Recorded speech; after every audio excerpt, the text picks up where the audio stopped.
The oil and gas industry in the UK supports well in excess of 375,000 jobs. So whilst I'm not here to sell the wonders of the UK, although obviously the UK is wonderful, it is an opportunity for me to pass on some thoughts given the experience and the knowledge and maybe the way we haven't handled the oil industry particularly well since the late 1970s. But let me start by stating the absolute obvious. Diplomats are very good at stating the obvious, and that is the discovery of oil and gas here can be a defining moment for the country.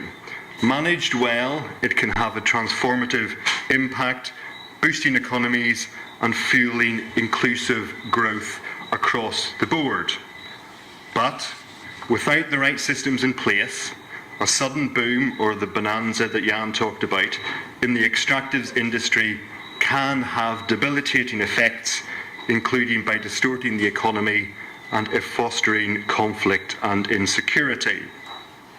Obviously, the first of those two possibilities is what we all want to see.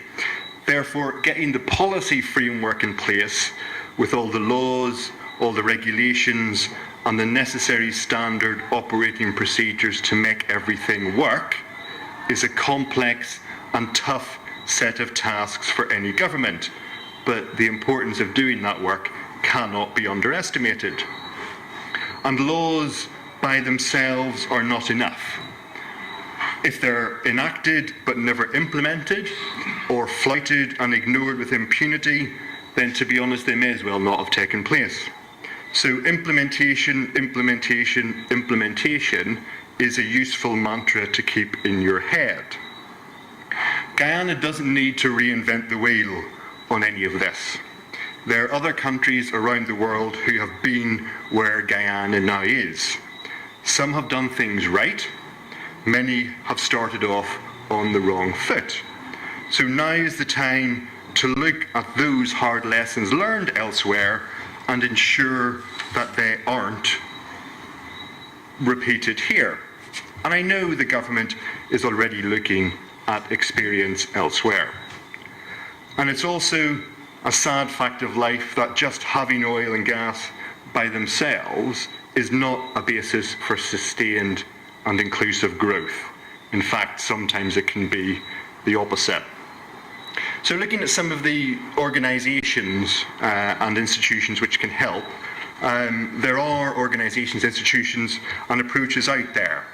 One is the Extractive Industries Transparency Initiative, the EITI, which was born in 2002 out of frustration by my own UK Department for International Development, as it saw the work it was doing in developing countries underpinned or undermined by corruption in those resource-rich countries, and also frustration by governments and by the extractive industry operators who were being accused, sometimes fairly, sometimes unfairly, by NGOs of complicity in that corruption. So the UK has long championed greater transparency in the extractive industries.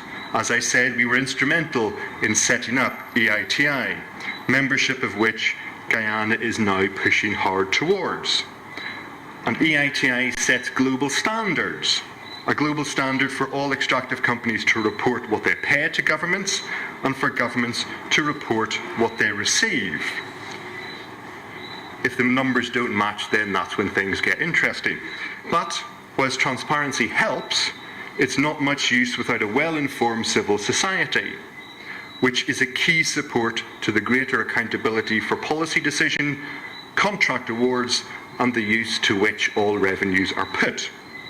Civil society is there to ask the difficult questions, such as who is making policy, who are they consulting when doing so, is the government of the day openly tendering oil and developmental contracts, or are they using opaque single-source justifications to award contracts to their friends or party funders? I know NGOs can make life difficult if you're in the government, but ultimately it is obviously better for them to make life difficult than it is to not have them holding us to account. And contract transparency is about more than simple corruption. It also shows that natural resources of any country are being developed in the interests of the people, as well as with the standards, for example, on environmental standards, that should be held to. So looking at the broader business environment, I think it's also important to consider this as an important factor. Foreign direct investment does not just happen.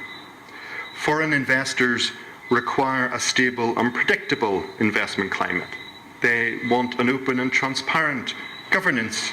They want access to reliable data.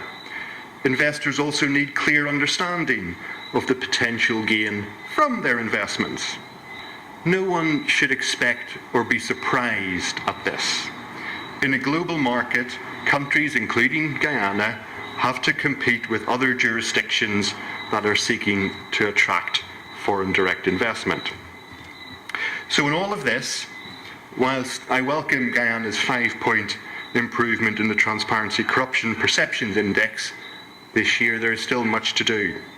Guyana's score this year was 34. It was below the global average of 43. The global average of 43 indicates endemic corruption in the country's public sector. So there is still much work to be done, and I have gotten in trouble previously in this country for talking about the Corruption Perceptions Index and the score there.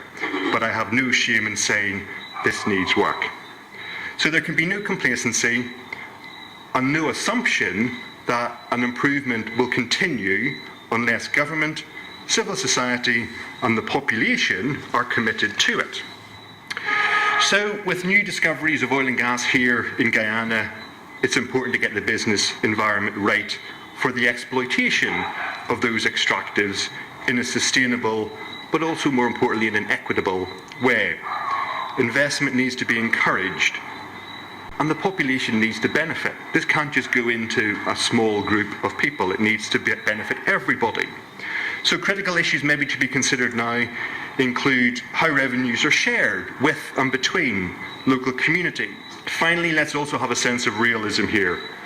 Oil, being hugely capital intensive, does not create a large number of direct new jobs. Instead, what it will do is provide the money for government to promote development and create jobs in other ways.